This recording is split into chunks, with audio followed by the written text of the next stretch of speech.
Will you still need me? Will you still feed me when I'm 64? Every summer we can rent a cottage in the Isle of Wight. If it's not too dear, we shall scrimp and save. Grandchildren on your knee, Vera, Chuck, and Dave. That's a cute lyric for sure, and Paul McCartney delivered it really well when he sang it with the Beatles. You know, this is a couple at the entry of their winter years, and it's from retirement age. They dream about a cottage and how they can interact with their grandchildren. But reality, with the aging of populations and the aging of cities, how are we able to navigate those things? Are we able actually to go do the things we desire in our later years?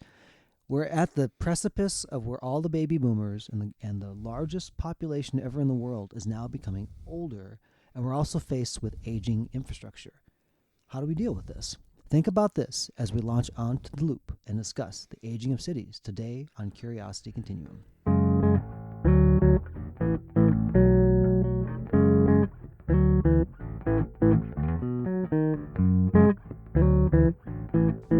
Hey everybody, this is Josh. And this is Brian. Thank you for joining us today on Curiosity Continuum. For those of you tuning in for the first time, Curiosity Continuum is a podcast and movement started by two lifelong friends who want to spark your curiosity, help you integrate this information, and enhance your everyday contextual awareness in a constantly changing world.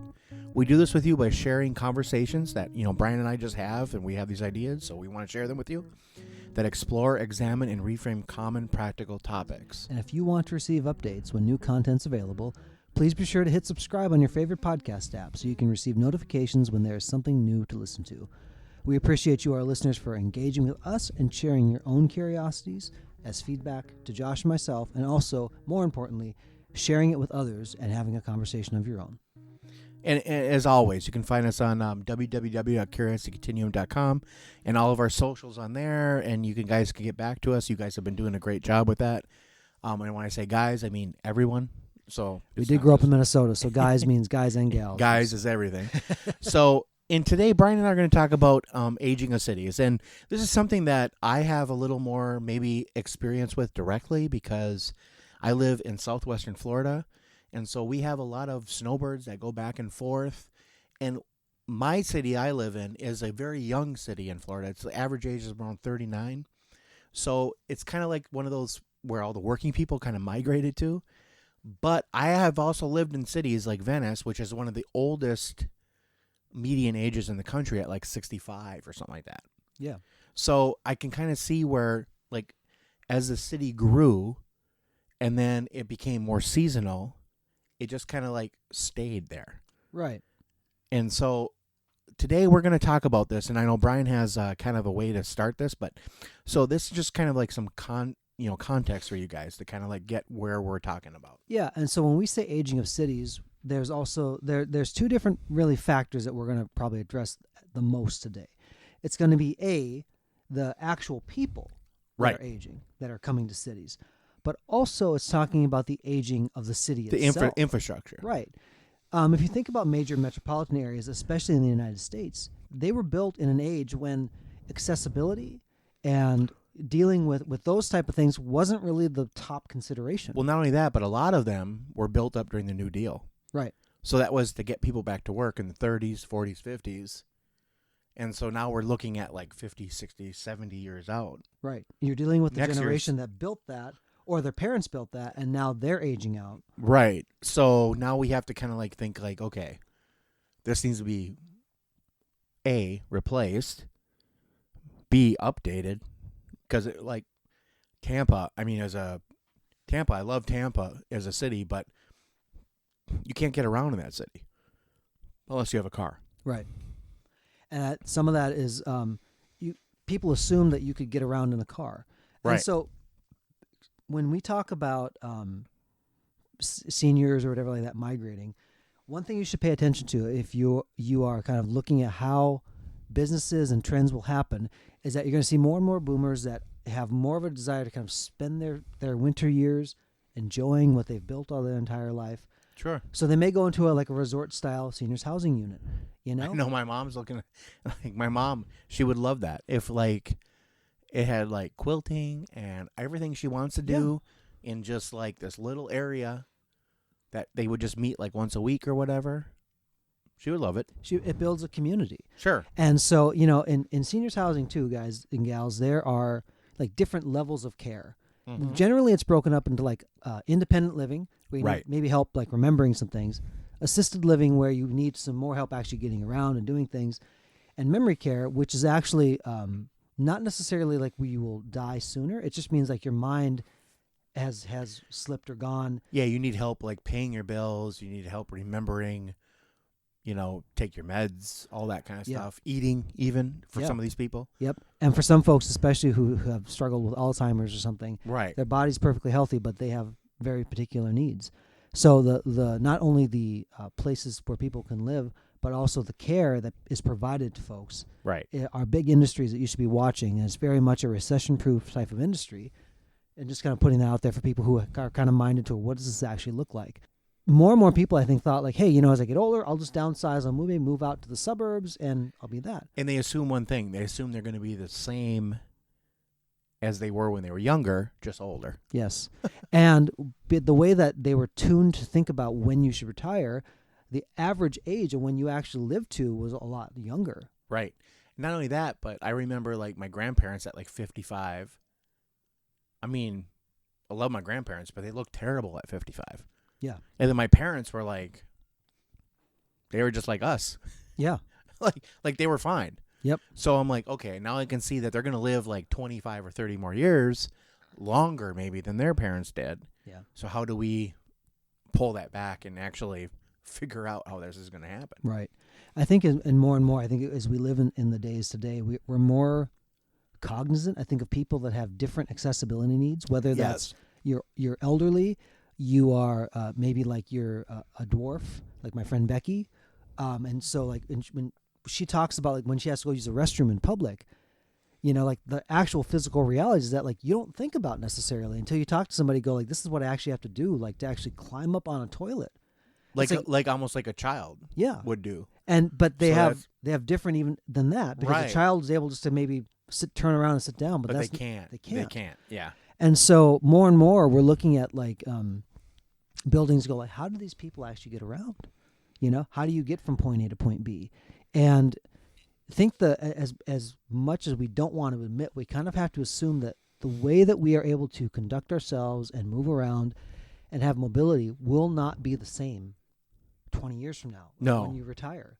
And those are realities, I think, as a younger generation, as Josh and I look at our parents and their aging, we need to consider, like, what does it mean for us to make sure that our parents are well cared for? Because we live in a culture where I think it's easy to shuffle off the Older. elderly to Buffalo. Sure. It's like the quintessential, I'm going to push them out on the ice and just let them be. But unfortunately, that's really more of they're a casualty of a youth-centric culture that values youth over experience. Sure. And I mean, not even that, but to me, it's like it's not that we value youth more. I think we just don't understand getting older.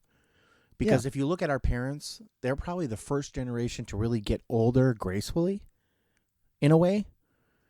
I mean, like I said, my grandparents, they got older and they were graceful about it. But when they were in their 50s and early 60s, they were like pretty much done. Yeah. And they were like retired. Right. And their bodies showed it because they did more manual labor jobs. They did more jobs that required, it was a different skill set. And it was also not things that like we would like today, like, oh, you can't do this for 60 hours a week. Yeah. But they did it for 60 hours a week. Because they had to. Yeah. And this is why you don't do it for 60 hours a week now, because it's unsafe, unpractical. It's not good for you to do that.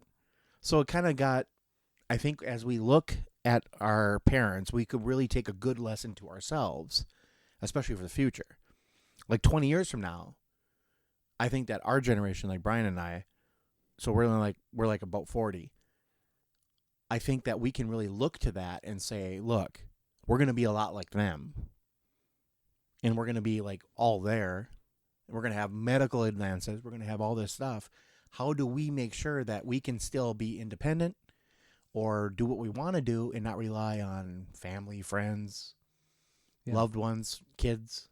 Yep. Because my dad always used to joke that his retirement plan was to have kids. And, Kind of true. and he goes, oh, I'm just going to go over to your house 3 months a year. And And then go over to your brother's house 3 months a year, and your other brother 3 months. I go, yeah, Dad, but that's 9 months, and there's 12 months in a year. Right. So what are you going to do for the rest of it? And Yeah. I was always kind of joking about it, but silently sweating because I'm like, is he going to come to my house for 4 months? But, I mean, that's kind of the thing, you Yeah. know? So you're kind of thinking of that. You're like, okay, how do we make this so not only is the city itself, like, safe, Yeah. practical, but also how do we make it so that maybe we don't have to go to like a special community? Yeah. Like why can't the city just be like that? Right. Or, if you look at like Hawaii, like Yeah. so my friend lives back out there, and she grew up there and came to Nashville and then moved back, and she's married there and has children, and because there's not enough land in Hawaii just for everybody to own their own home, like Sure. on the mainland, there's a lot of multi-generational homes, where it's like they Right. build on like the sidecar, and that's where like the young families gets their start, right? Because it's actually affordable. They can expand on land and they can do that. It's a different care model entirely. Right. And I think for our generation, the Gen Xers and anything past or younger than that, you're looking at the very real situation where any of the government sponsored like pension or care mechanisms are not going to be present. They're not going to be there. And Right. so what we're faced with also is like as we age, as we do that, like what are the things that we are doing to put in motion? So if you want to take it from a purely selfish standpoint, say if we take care of our parents well, it's actually laying the groundwork for every other generation that's going to come after that to make sure that we can, as a society, function well, at whatever Right. age that we're at. Right. So that's kind of like what we're talking, I think. I mean, you're talking about like the application of this whole thing. Yeah. Like how do we get to that point? Right. As a personal responsibility thing, we need to look at how we're making sure that our parents are cared for. Are they being cared in a way that's meaningful to them? There's a lot of emotional things that can go along with it. Right. And look, if you have the means to be able to put your mom or dad or grandma or grandpa into a really beautiful Why wouldn't seniors you? community, right? You would. Right. And for the other situation, I know that there are folks that when I went on my first cruise last year, discussions about how some elderly just cruise all year round because it's cheaper than seniors housing. And you have a 24/7 crew that if you call them, they'll come to you, they'll do your laundry, they'll bring you all the food you want, there's And all the activities. How long till they get wise to that? Right. Yeah. But you know what? Right. That's still fine, and that's what Right. they're doing because it's actually cheaper to live. True. Now, some seniors are saying that's an adventure.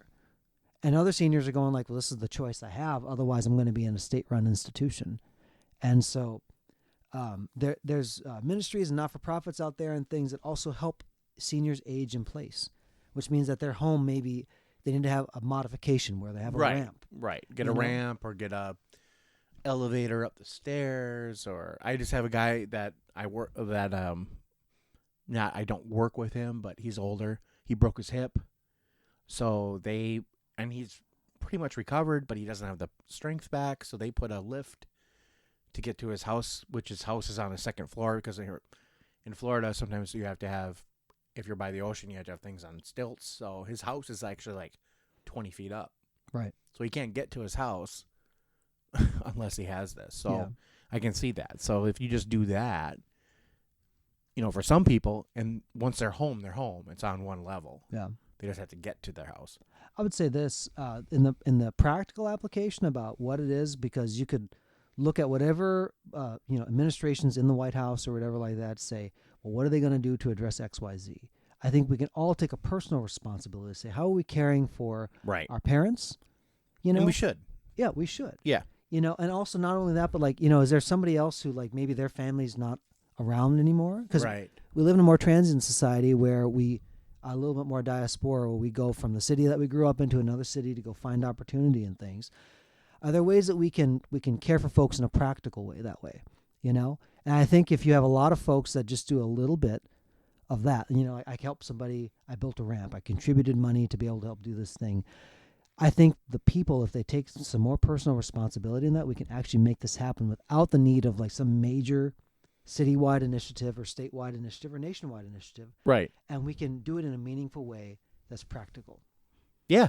I don't see why we can't. I mean, that's really the challenge, right? That is, yep. That's a challenge for us as, like we're kind of coming into our own, really. Like the next president of the United States might be from our generation, right? So we have to kind of think like, what do we want to leave behind for the people after us?